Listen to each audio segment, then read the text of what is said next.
All right, I mentioned earlier the script. It's going to be very important for you to take a little bit of time and develop a script that you can use in networking. Sometimes it's called an elevator speech. A quick way for you to communicate to somebody you meet, either in a formal or informal situation, who you are, what it is that you're researching, and how this person might be able to help you. The first instance here is when you've gotten a referral. In other words, you met, a parent's friend says, well, have your son or daughter call so-and-so, my director of human resources. Then you have a referral. That's great. This is a way you might phrase your overture to that person. So this information will be gone into more in depth during our networking workshop, which Jay Roseborough, our executive director, runs on a monthly basis. So keep an eye. I think you've got a workshop list here coming up for the fall. These are also on the Mojo calendar. So I think because networking is really a somewhat refined skill, that it really makes sense to attend this workshop and go into it in a little more depth. Part of preparation is coming up with good questions. So remember I talked about the reading part of the research supports the talking part of the research.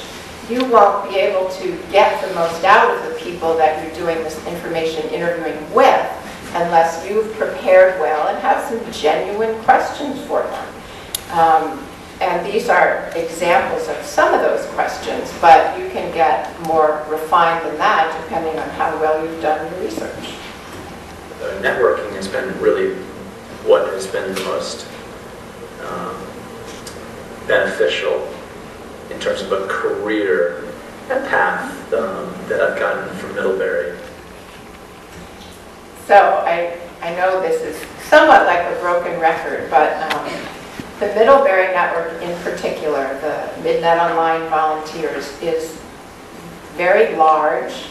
8,000 or 9,000 people are on that database, and it's very fervent. You should have a good response anytime you reach out to a Midnet Online volunteer. Now, I learned something this morning about networking that you probably know already, but I had a person in senior for drop-ins who mentioned to me that she hadn't been able to find any alums at a couple of consulting firms she was interested in, so she went to Facebook.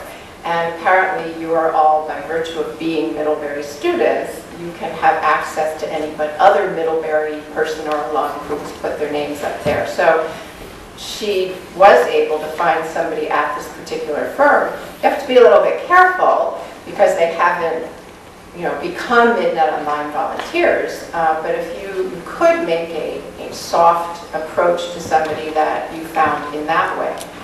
But while we're on the Facebook topic, I think you're all aware that employers are also onto this, they're onto MySpace, and they check around during the interview process to see if there's anything incriminating that you've gotten up there. So clean that up and make sure your phone messages sound adult.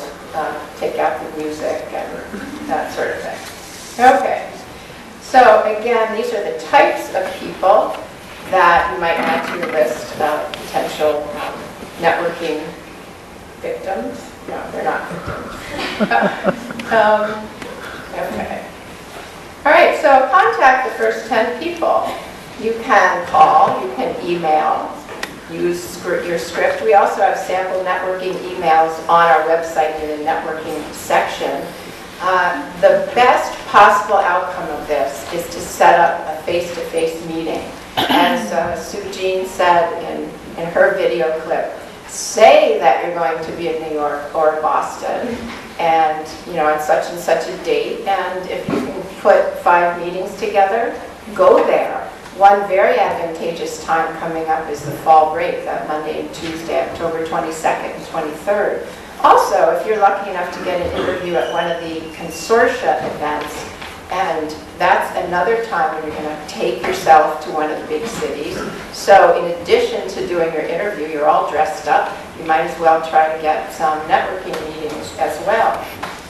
Use your script and interview them for information. Some people feel funny about the term networking, like they're using people. So maybe you'd like to think about this as an information interview.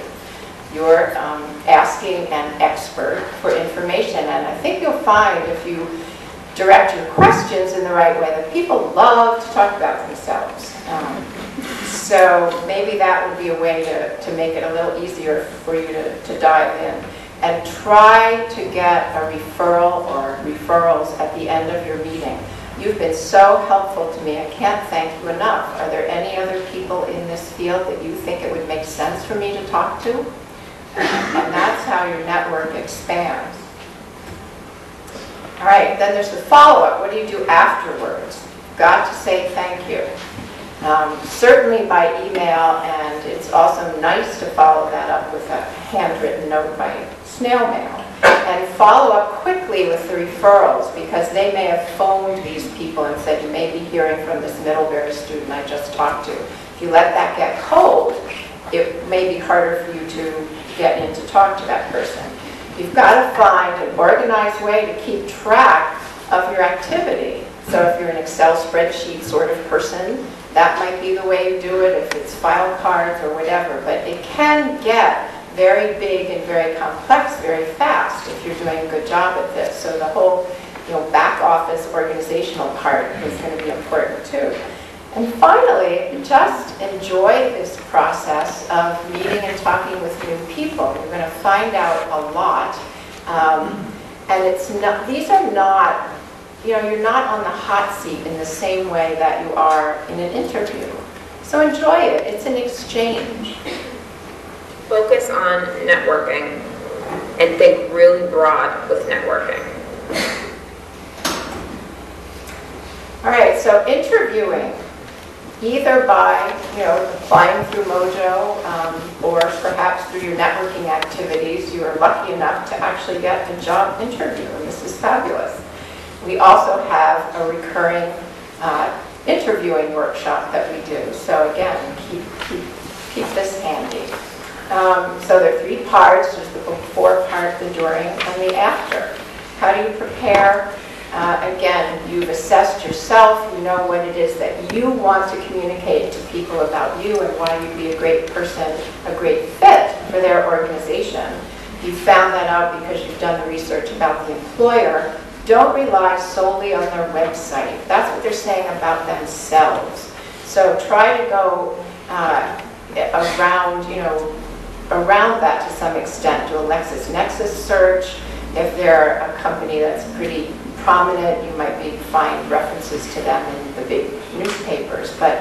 And also networking is another way to find out. Even if there's not somebody from Middlebury at that organization, if they're in that same sphere, if they're in healthcare, if they're in publishing, they probably know of that organization, how it's doing, and some other people there.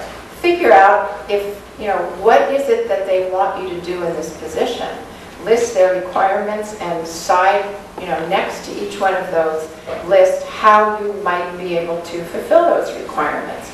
Coming up with why you're the ideal candidate, and before you go, schedule a practice interview with us. All right, there are a couple of different styles that you may run into in an interview situation. A traditional interview will focus on kind of walking through your resume. What have you been doing? Tell me about yourself. Nothing too challenging as long as you know your resume pretty well. Another kind that you might run into, or questions that you might find in combination in this traditional one, is the behavioral interview, where people are going to ask you questions where they're trying to get to your character or your personality or how you behave under certain situations. So